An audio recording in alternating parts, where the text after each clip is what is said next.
Obi-Wan Kenobi. Well, that was fucking shit.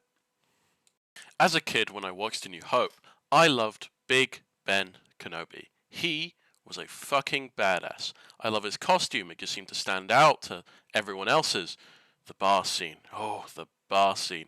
He's got a glowing blue laser sword. How fucking cool is that? When he lets himself die to become a ghost. That's fucking awesome. And then you have the prequels, where before Revenge is this, there's no contest, he's the best. I mean, with Revenge you can argue it's Sheev, but I love Ewan McGregor even more than Alec Gillis, so when I heard that he was getting a show, I can't disagree, I was excited for the prospect. Even with the shit we were getting, Mando being aggressively mediocre, promising to be a morally grey bounty hunter show, and then just as not that, has bad action, and why the fuck does his face work on the scanner? Then we get Boba Fett, a show that was dreadful. It promised to be a morally grey bounty hunter show. We got a bunch of fucking creatives over here. Turned crime boss about a beloved character. That turned out to be garbage, and just turned into Mando Season 2.5 towards the end. Interesting. But I was optimistic. I really wanted this, and the trailer dropped, and the optimism became denial very quickly. This can't be the finished product. Reva won't switch sides towards the end. They aren't gonna character assassinate Obi-Wan. Oh, my poor sweet child. How fucking wrong I was. It was actually worse than what I feared. I don't think I have ever been more pissed at a TV show than by episode 3. But then episode 4 came out, and then 5. So anyway, let's get right into this clusterfuck of horseshit. Episode 1. I mean, this might be okay. Wait, what the fuck is Leia doing here? Ah, a recap of the prequels to set the quality of this show. I mean, that's unfair. At least I enjoyed the prequels. I mean, this is a cool shot. I like this. Yeah, nice. I mean, what could go wrong here? This is just a really nice. Oh, they're gonna have a fight. Oh, Jesus Christ, the shaky can. Oh God, this scene would be really cool if the cameraman wasn't having a stroke during it. Oh, this shot's cool. I like this ship. Oh, and then the lamest motherfuckers come out of it. See, we have a character from Rebels, an expendable character, and the main protagonist. Sorry. I mean Grand Inquisitor, Reva, and the other person? Yeah, I'm not looking up his name. Right, didn't we have this alien in a movie before? I'd be fine if it didn't look the way it does in Rebel. That's fine. In animation, it exaggerates body parts and shit. However, I also haven't watched Rebels, so I don't care. But we have seen this species in a movie before. Good to see that Disney are keeping their designs as consistent as they are their plots. You know who we are. Inquisitors. You know what we do? You hunt Jedi. The Jedi hunt themselves. Do you know the key to hunting a Jedi, friend? It is patience. Jedi cannot help what they are. Their compassion leaves a trail. Maybe he's looking for people like him. But the Jedi code is like an itch. He cannot help it. So he steps in and saves your saloon. Ah, an exposition dump. This does bring up the question, however, how the fuck does Luke not know about the Jedi or the Sith if this is a regular occurrence? Wait, how the fuck did they get Ben Safid? There.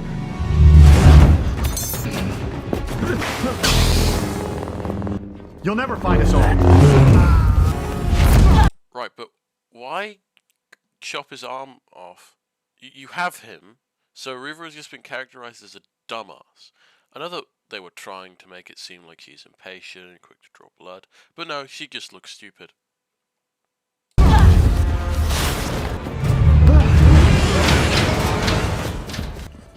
Ah, yes, the Jedi Hunter's worst enemy. Cloth. Well, I guess he's gone. Why not just run after him? Kenobi working as a meat miner. Yeah, that makes sense. Trying to lay low, blah blah blah blah blah. I like him in the Jawa talking. That's actually quite fun. I like how he gives the spaceship toy from the original trilogy to Luke. Yeah, that's good. Then we have his encounter with Ben Safid. This makes sense for his character is at the moment. He knows to stay hidden, protect Luke at all costs. You know, I really hope they, stick to protecting Luke throughout the show. Wait, what the fuck is Leia doing here? To make anyone cry. There will be sweet mellows at the reception after. If you behave, I will let you.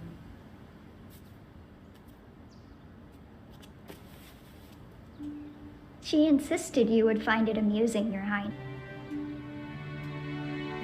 She's either in the cellar, in the kitchen, or in the... So according to this scene, the command of her mother can be overruled by Leia. Yeah, sure, that makes perfect sense. Then we are introduced to marked pull plot device and 10-year-old that is sometimes smarter than an else and sometimes not, depending what the plot needs. Sorry, I mean Lola and Leia.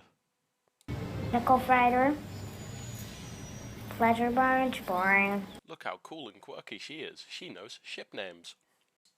Then we get a conflict that should be in the show the whole time, but isn't. So, that's nice. We then are shown Reva trying to be intimidating. But one, she's wearing a onesie, and two, shouting doesn't make you intimidating. Explaining how you're going to hurt them doesn't make you intimidating. It makes you look desperate. Preying on people's weaknesses and or cold effective line delivery, that makes you intimidating. You are the same franchise that made Vader. You should know this. You have no rights here. This woman makes a good point. This is Hutt territory. They need to be careful what they do here, because the Empire has no power. That's one of the reasons Luke and Obi want to hear. Oh no, she can just chop people's hands off. Okay, that's fine, I guess. In this scene, we also have a really good actor talking to a not-so-good actor. You can really tell the difference when Owen and Reva speak. I'm honestly more scared of Owen than the lightsaber wielder. I like that one. It's important.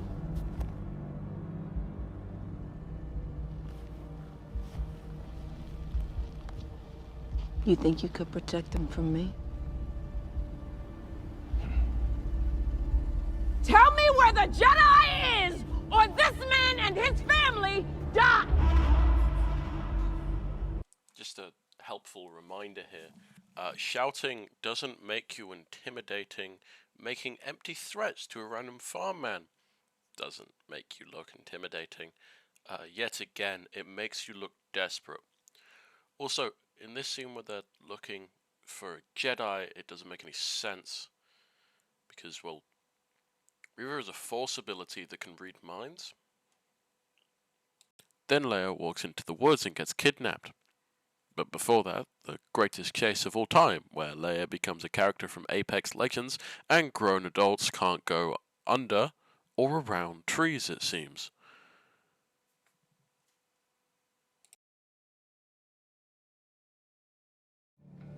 Why are you here? Just waiting For what? for you.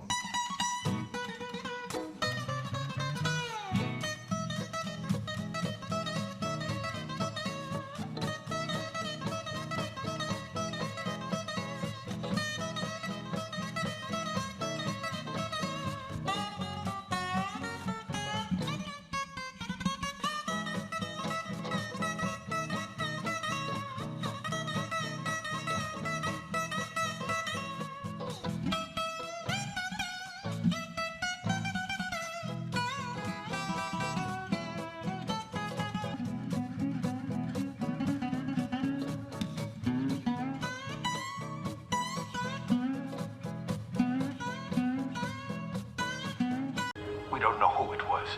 No ransom, no leads.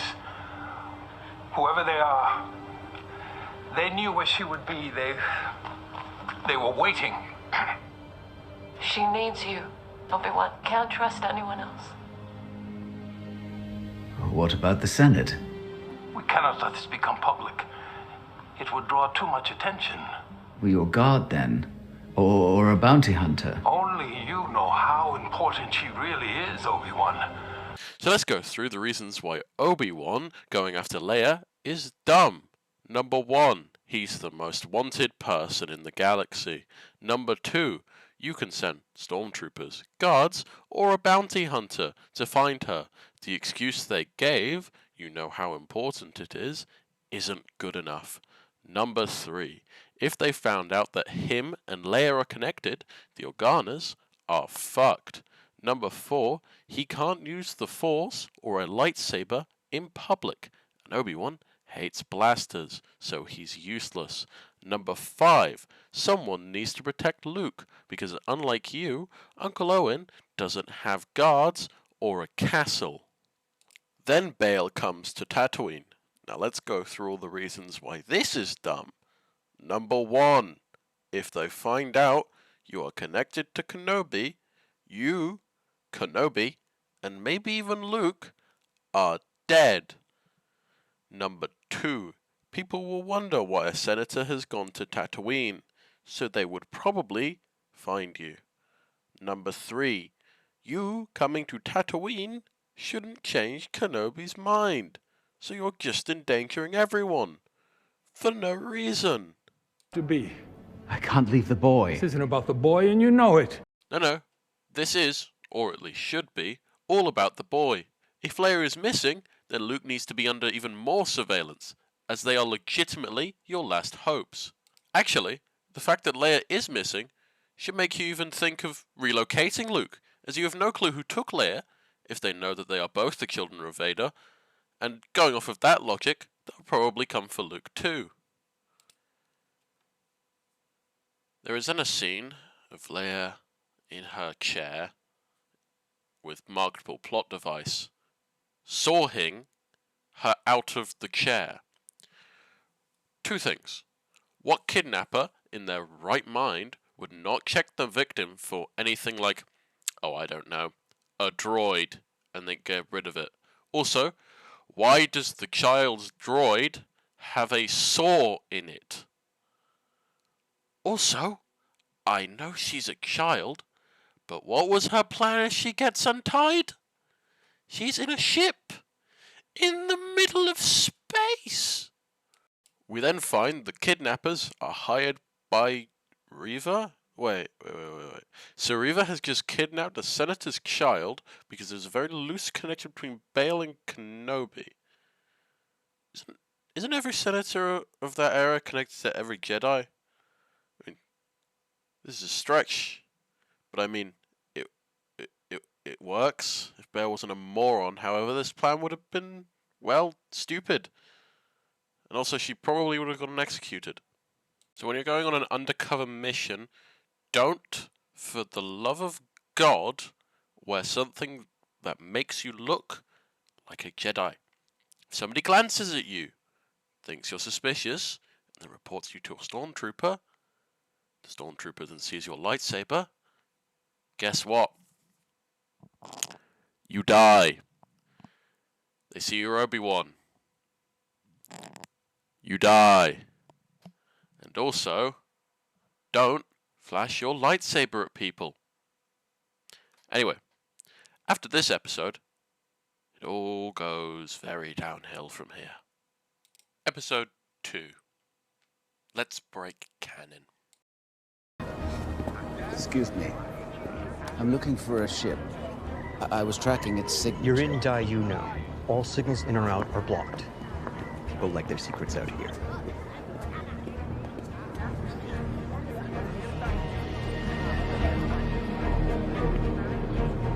All signals. All of them. Okay, good, this is fine. Just remember this for later on in the episode. I honestly quite like the veteran clone begging thing. I think that's a really cool detail for the show. The stormtrooper then looks directly at his face, realizes he's Obi-Wan, and shoots him. The series ended there. So this girl gives him forget-me powder, which is important later. Then the other girl sends him to a pretend Jedi that can help him find Leia. This is where the coincidences start to add up. So, first he finds a girl who sells him spice, which he needs to escape the kidnappers later. Then, the girl she's working with knows a fake Jedi who knows how to get to the kidnappers somehow. He then finds the right ingredients in a really short period of time to make an explosion happen, which then leads him to beating up 2 guards who somehow are weaker than him and don't have any weapons. He then is captured by the kidnappers, who don't take away his spice bomb or tie him up, so he's able to escape. He then finds Leia. 1 or 2 coincidences are fine, but this many is ridiculous. But I'm getting ahead of myself. It gets much, much worse than this if you go deeper into all of the scenes. Let's go through all the reasons why pretending to be a Jedi is dumb. Number 1, people are more likely to figure out your whole operation if you advertise yourself as a Jedi. Number 2, they're more likely to send Inquisitors after you. Stormtroopers if you're lucky. And if you even escape the Inquisitors, you're still fucked. Number 3, people are more likely to sell you out, as Jedi bounties are worth more than other bounties. You're a bottom feeder. A rat who preys on weakness. But in my experience, rats know more about the sewers than anyone else. So judgmental. Yeah, you see that prequel dialogue coming through. Also, why is Ewan McGregor's line delivery so bad here? We then get a brilliant line from the fake Jedi. If it's the sewers you want, there's only one place to go, but you'll never get in. So that's just a lie. Because after this we cut to Kenobi dressed as an employee for this place, after presumably knocking a guy out to take his clothes. No ID checks. Just if you have the uniform, in you go. Also, how the fuck does this guy know where the area where they kidnapped a child is? We then get space Breaking Bad and a bad security guard. In this fight scene, we have no reason to believe that he can't use the Force. That would be stupid, for reasons I will list now. Number 1, he needs to protect Luke. If he gets in danger, how will he do that? If he's unable to use the Force or his lightsaber? Number 2, he wants to train Luke in the Force. That doesn't work if he doesn't know how to use it himself. Number 3, you wouldn't take such a dangerous mission if you didn't have access to at least one of your 2 best weapons. He's then tricked and captured by the bounty hunters, and we get a line saying, I didn't think you'd risk everything for a spoiled little brat. Yeah, no, neither did I. You got one part of that wrong.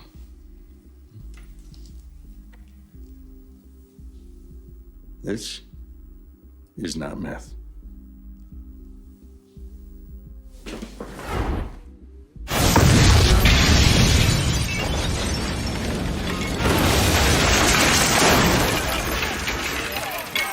He then fires Leia, to which she asks, where is the army? Which is played off as a 10-year-old being stupid.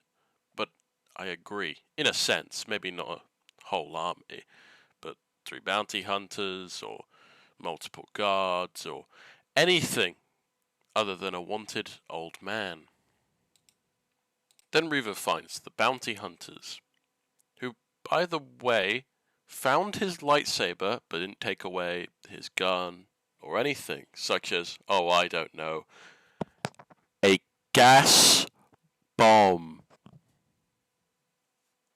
Right, so then we get Leia pointing out Obi-Wan's lightsaber. So if it's a 10-year-old girl who can see it, then why can't anyone else? You would think since that's something that can easily identify you as a Jedi, you would hide it better. You have no idea what I'm risking being here, Your Highness. From now on, you'll do exactly as you're told, do you understand? Leia will then go on to do exactly what she isn't told. You would kidnap an Imperial Senator's child? We've done worse. You have no right. I found a link between him and Organa in the archives. Well, Yes, of course you found a link between Obi-Wan and Organa. It's almost like the Jedi Council and the Senate both had influence on politics on the galaxy and also talked to each other pretty much all the time. However, if Reva has found a substantial link, then how the fuck is she the first person to see that? You're telling me that Vader hasn't been looking at every single possible link, no matter how small. And if she has found a substantial link, then the Organas are done, right? They would be tried as traitors, and then if the evidence is substantial enough, then they would lose the case and be executed. We then get more shit dialogue. We find that the Inquisitors don't like Reva and that she isn't allowed to take in Kenobi. So then Reva sends out a bounty on Kenobi's head, so that someone finds him and she can take him in herself. We then see my new favourite alien ever. Leia then forces Kenobi to buy her gloves. Leia bossing Kenobi around is a common theme in this show. Maybe it's because you're not really a Jedi. I heard they all died. Leia, what the fuck? So in episode 1, she made a really informed character analysis of her cousin, so there's no excuse for her being this stupid to say something so hurtful. It would be like going up to a Catholic person after a genocide of that religion and say, "Wow, I thought you all died." Make me float. This is a setup. You sound like my parents. Why aren't you using your lightsaber? Maybe it's because you're not really a Jedi. Make me float. What? I want to float. No. You haven't even told me your name. Ben. It's not a Jedi name. Well, that's my name. You think the less you say, the less you give away. But really, it's the opposite. How old are you? 10. You don't sound like you're 10. Thank you. So we just had a scene where Leia nearly gives away that Kenobi's next to her. So she's stupid. But you know, advanced character analysis time. The fake Jedi then finds out about the bounty on Kenobi and goes after him. The Grand Inquisitor finds out about Reva's bounty on Kenobi, and we get this incredible line delivery. I let your parents know you're safe. Tracking its signature. You're in Daiyu now. All signals in or out are blocked. People like... So that was a fucking lie. Also, you're not safe. You're hiding in an alley and hoping no one finds you. So then Leia decides that because she sees a picture of Kenobi on some guy's watch, Kenobi is here to kidnap her, even though he has done nothing but help this whole time, even buying her gloves. And yet again, you can't say she's a dumb kid, because the script has characterized her as smart. The script then, you know, goes between dumb kid to smart kid as the script needs her to.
Leia is, yet again, faster than everyone.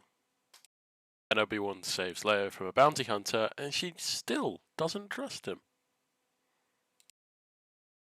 Then Reva does the dumbest and most unnecessary acrobatics in Star Wars history. No! No! on! Hold on tight! Don't let go, Leia! Leia, Leia, no! And this is a payoff, a very bad one at that, for the reasons I list earlier in the video. It makes no sense for everyone to not have access to the Force. Also, how did he get down to Leia so quickly? When he was being shot at? Also very lucky no one saw what Kenobi just did, was a bounty hunter or a stormtrooper. Then the fake Jedi finds him, gives him away off the planet with no charge, which is fine, I guess. Then the fake Jedi goes to confront Reva.